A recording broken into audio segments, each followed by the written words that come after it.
Hola, we would like to explain you about PSAP nomor 6 tentang akuntansi investasi, pengauditan, perbedaan akuntansi investasi di sektor publik dengan akuntansi investasi di sektor swasta.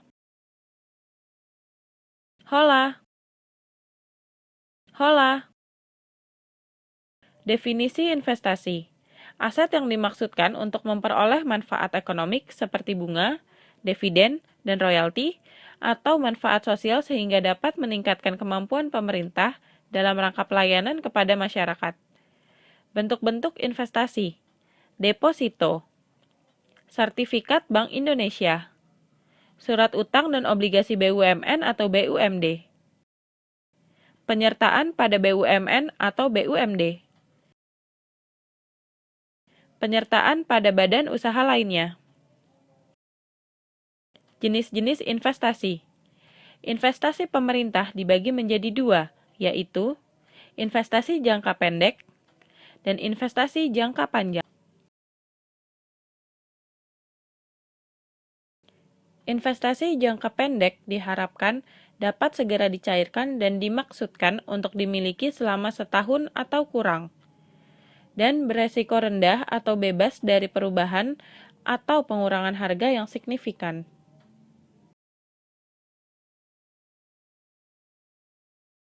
Investasi jangka panjang merupakan investasi yang dimaksudkan untuk dimiliki lebih dari 12 bulan, yang memiliki dua sifat, permanen dan non-permanen.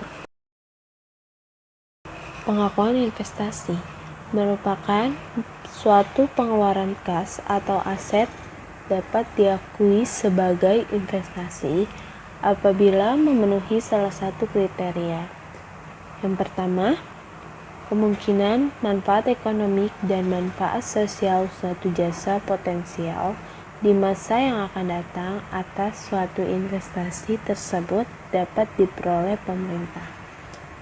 Yang kedua, nilai perolehan atau nilai wajar investasi dapat diukur secara memadai. Dan yang ketiga, pengeluaran untuk perolehan investasi jangka pendek diakui sebagai pengeluaran pemerintah dan tidak dilaporkan sebagai belanja dalam laporan realisasi anggaran. Sedangkan untuk memperoleh investasi jangka panjang diakui sebagai pengeluaran pembiayaan. Pengukuran investasi jangka pendek terbagi menjadi dua. Yang pertama, investasi jangka pendek dalam bentuk surat berharga dicatat sebesar biaya perolehan. Yang kedua, investasi jangka pendek yang tidak diketahui biaya perolehan dinilai berdasarkan nilai wajar investasi pada tanggal perolehannya.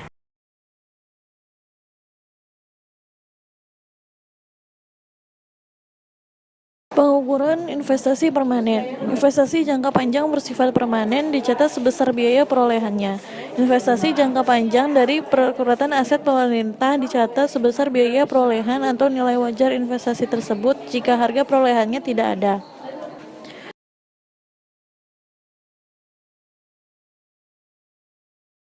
Pengukuran investasi non-permanen. Investasi non-permanen misalnya RPD dan RDI dinilai sebesar nilai nominal pinjaman yang diberikan. Investasi non-permanen dalam bentuk penanaman modal di proyek-proyek pembangunan pemerintah dinilai sebesar biaya pembangunan termasuk biaya yang dikeluarkan untuk perencanaan dan biaya lain yang dikeluarkan dalam rangka penyelesaian proyek sampai proyek tersebut diserahkan ke pihak ketiga. Metode penilaian investasi terdiri dari 3, yaitu metode biaya, metode ekuitas, metode nilai bersih.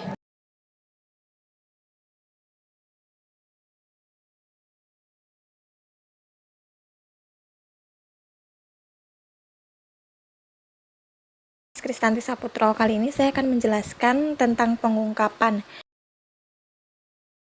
Pengungkapan terdiri dari 4, yaitu 1. Kebijakan akuntansi untuk penentuan nilai investasi. Yang kedua, jenis-jenis investasi permanen dan non-permanen. Yang ketiga, perubahan harga pasar baik investasi jangka pendek maupun investasi jangka panjang. Hal yang harus disiapkan sebagai auditor, yaitu 1. Auditor harus mengetahui dengan pasti apakah investasi diberlakukan sesuai dengan prinsip akuntansi yang berlaku umum di Indonesia. Yang kedua, memperoleh keyakinan tentang keadaan catatan akuntansi yang bersangkutan. Ketiga, membuktikan asuransi keberadaan dan keterjadian investasi yang dicantumkan di neraca. 4. Membuktikan asuransi kelengkapan investasi yang dicantumkan di neraca. Yang kelima, membuktikan asuransi hak kepemilikan klien atas investasi pada tanggal neraca. Yang keenam, membuktikan asuransi penyajian dan pengungkapan ekuitas pemegang saham di neraca. Lalu di sini ada prosedur audit. Auditor melakukan 6 prosedur dalam melakukan rekonsiliasi informasi investasi, yaitu yang pertama, usut saldo utang usaha yang tercantum di neraca ke saldo akun investasi yang bersangkutan di dalam buku besar. Yang kedua, hitung kembali saldo akun investasi di buku besar. 3. Usut saldo awal akun investasi atas kerja tahun lalu. Lakukan review terhadap mutasi luar biasa dalam jumlah dan sumber posting dalam akun investasi. Yang kelima, usut posting, pendebetan, dan pengkreditan akun utang usaha ke jurnal yang bersangkutan. Yang terakhir, lakukan rekonsiliasi buku pembantu utang usaha dengan akun kontrol investasi di buku besar. Lalu dokumen yang diperlukan dalam melakukan pengauditan ada 7. Yang pertama, sertifikat saham, kedua, sertifikat obligasi, 3, bond indentur, 4, brokers advice, yang kelima, broker statement, yang keenam, books of original entry, yang terakhir, investment subsidiary ledger.